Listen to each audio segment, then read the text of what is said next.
Well, as kids head back to school, of course it can be an exciting time, but for those who struggle in class, school can bring a lot of frustration and then be overwhelming for some students, especially when it comes to math. I was seeing the test scores, so then that's when I knew he kind of needed some extra help. I was getting D's or C's and it didn't really feel great. About, I think, 4 of my friends who have the same problem as me. They don't want to ask for help because they feel, oh, they'll be the outcast of the group. I thought that it showed weakness. So when I happened to drive past Mathnasium, that's, it was like, okay, let's call them. Sabir was a fun, energetic student. He came in. He was a little bit more all over the place, but we were able to get him to focus. We would do a lot of practice problems. And when he saw that he was getting those right, his confidence just shot up. And I'm just going to confess right now, I had a hard time with math. I remember it was 3rd grade, long division. It was tough, and I wish these guys had been around. Tommy Najarian is here, along with Doug Wolf. They are 2 of the owners of Mathnasium centers here in San Diego. We've got 7 centers in San Diego, and you guys own a couple of them here. And I want to let everybody know up front, we've got a great deal for you on getting your kids in there for free for the first 10 callers to each center in your area. So be thinking about that if you think your kids could use some help here. What made you guys start Mathnasium? Were you really good at math and wanted to help, or did you struggle when you were kids? Well, myself, I was actually pretty good at math, but I just really loved working with students, seeing the light bulb go on. Hey, I can do this. Once it's explained in a way that makes sense to them, they start to get it, and then their confidence just soars. It's just fantastic to see that attitude change. Doug, I know you don't send these kids home with a workbook and say, okay, here's what you do, and now go home and, live long and prosper. You spend time one-on-one with them. We spend a lot of time face-to-face, one-on-one with them, yeah. Some places send stuff home, work on it at home, bring it back when you're done. We don't send anything home. We work with the kids with each subject that they're needing help with. We get to know them. We spend a lot of time with them.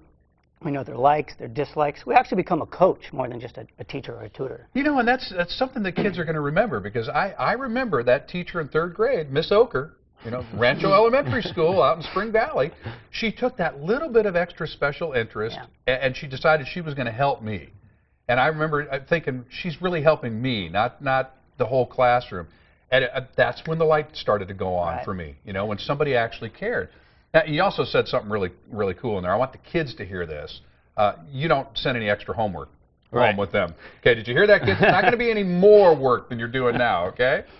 What's the biggest problem that kids run into with math? Is it just the fear of doing it? Lack of confidence. Okay. Someone somewhere probably said something, oh, you're not good at math, or I wasn't good at math, so it's okay for you not to be good at math. So they start to believe that. So you pay very close attention in how you talk to them, not just what you're teaching them. Very important.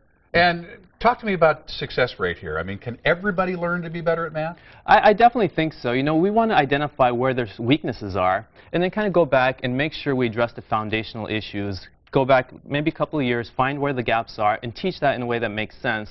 Once that starts clicking, we can build off a solid foundation. Now, folks, again, if your child is struggling in math and you'd like to take advantage of Mathnasium, free assessment and registration, that's like up to a $200 value. For the first 10 callers to each center who mentioned that you saw it here on San Diego Living. And your center is where? I'm down in the Eastlake area, Chula Vista. And? Right on Mission Gorge Road near the Kaiser Hospital. Okay, very good. But again, any of those Mathnasium centers that's closest to you, you can call them, and the number's on your screen there, and free assessment. Okay, now, I know you use some particular methods here, and it's not just like rote memorization. Can you give me a little demonstration, give folks an idea of what we're talking about? Sure. We don't just want to teach them the algorithmic way of approaching a problem. So I'll give you a quick example. Okay. Let's do 99 plus 99 plus 99. How would you approach this problem? I would get out my calculator. Because the first thing I do, okay, if I were to approach that, I'd have to go vertical with it. Okay. I'd have to convert that immediately, go vertical with it, and go 9 plus 9 plus 9, and then carry the 7, or leave the 7, carry the 2, then 9 plus 9, and that's how I would have to do it. And that's the old-fashioned way. It's an important way to know how to do. However, if you have good number sense, what we can do is say, well, this number is really close to 100. So what if I just add, what's 100 plus 100 plus 100? Okay, 300. So how much extra did we add right there? 3. Exactly. So then we can just take that 3 away and get to 297. Okay, instantly, when you start talking like that, I'm an old guy, and I'm getting the concept going, oh, wait a second, this is a way of thinking about and understanding my relationship to the numbers Exactly. as opposed to them just being numbers. I get a feel for how big that number is relative to the other numbers in the equation. Exactly. So I'm already thinking of something other than just the specific numbers. And you're thinking of ways you can apply what he just said to some other ways of doing math as well. I was already thinking, you know, I have to apply everything back Yep. in my life when it comes to math, distances and so forth, to a football field. Okay. That's just, I know what 100 yards looks like from playing football. I know what 5, 10 yards Right. looks like, 50 yards. And that's how I kind of have to visualize everything.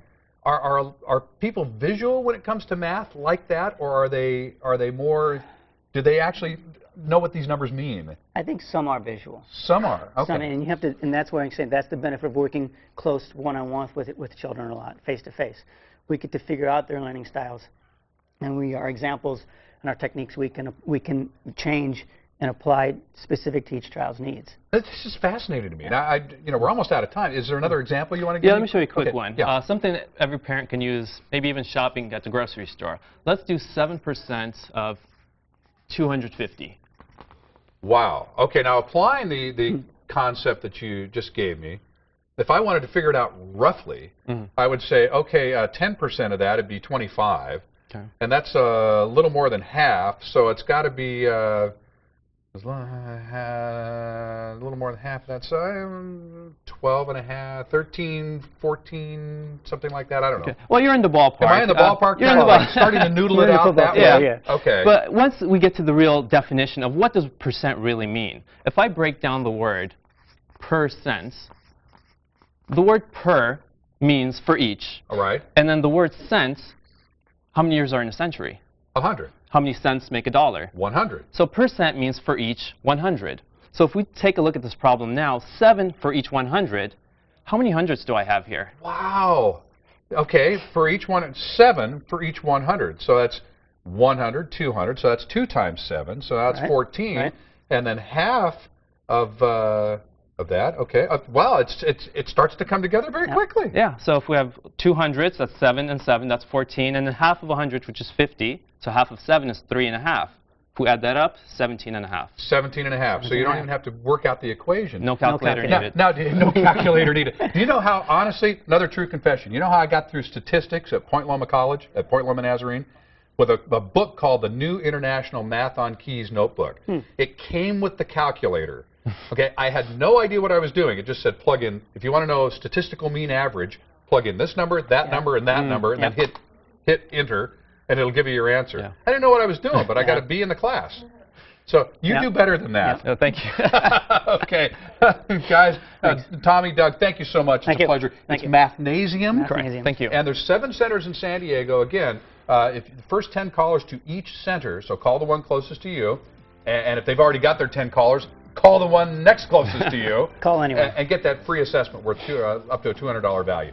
Now, for more information, you go to san diego6.com, you click on San Diego Living. Thanks, guys.